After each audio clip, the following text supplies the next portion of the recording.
поздно каждый из нас начинает задумываться о строительстве частного жилого дома. И вот, подобрав земельный участок, мы сталкиваемся с процессом получения разрешения на строительство. Этот процесс был сложным и многоступенчатым. Но с августа этого года приняты изменения в градостроительный кодекс, которые упрощают этот процесс. Сейчас, если вы хотите построить частный жилой дом, вам необходимо подать в местную администрацию уведомление о начале строительства дома. Такое уведомление подается через центры «Мои документы».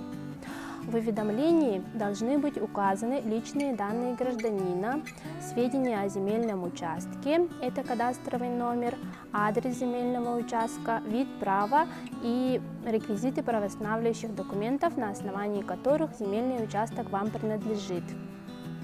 Также должны быть указаны сведения о планируемом доме, такие как количество этажей, высота дома, площадь застройки, отступы от границ земельного участка.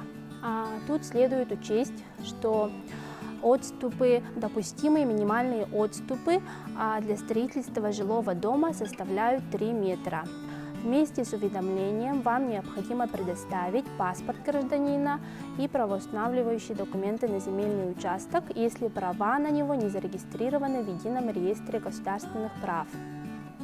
Услуга предоставляется в течение 10 рабочих дней, по истечению которых вы получаете уведомление о том, что планируемый к строительству дом соответствует требованиям законодательства.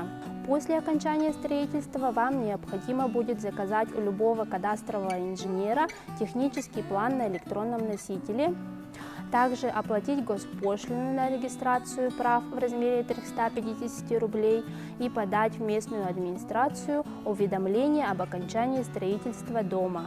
Такое уведомление тоже подается через центр «Мои документы». В течение 10 рабочих дней вы получите уведомление о том, что построенный вами дом соответствует требованиям законодательства. Также в указанный срок администрация обязана направить в орган регистрации прав заявление о постановке на кадастровый учет и регистрации прав на построенный вами дом.